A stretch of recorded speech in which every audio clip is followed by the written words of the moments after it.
Welcome back. In today's Leigh's Lost and Found, two local rescue dogs are taking the internet by storm. Here is Leigh Moody with their stories.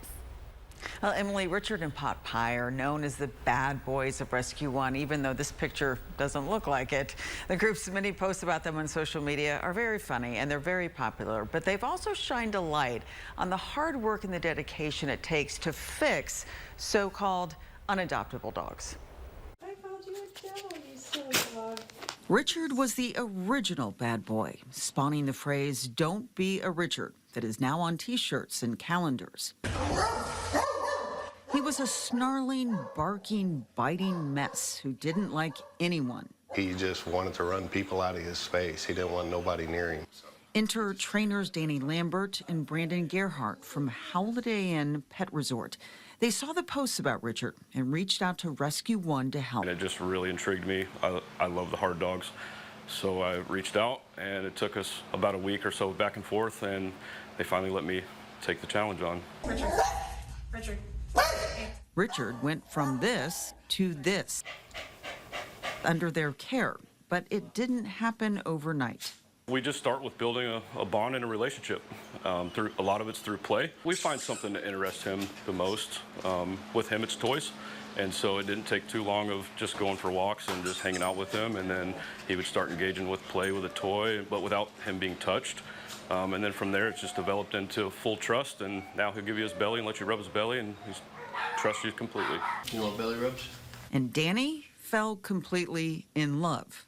So you adopted him? Absolutely, I adopted him. I couldn't imagine not having him. Can you please maybe not hump the ottoman? Oh. As for Pot Pie, he's taking a little more work.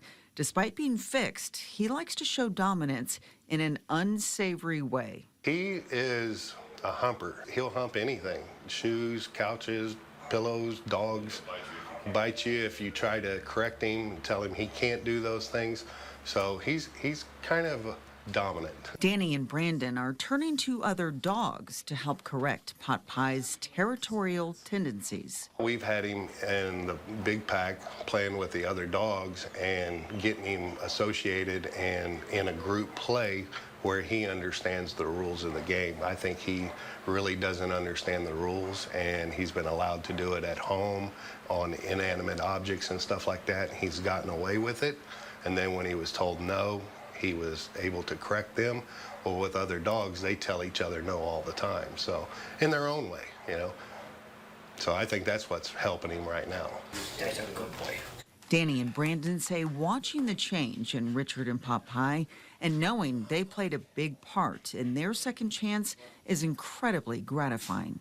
A lot of these dogs struggle mentally with a lot of issues. They're not fulfilled properly. They don't have enough structure, and they just spiral, and eventually they get put down or passed around from home to home, and they get worse and worse. So yeah, it's very rewarding to take dogs like that and change their lives. Now, Pot Pie isn't quite ready for adoption just yet. He still has a few weeks of training to go, but keep watching my Lost and Found site and Rescue One site to find out when he is ready to find his forever home.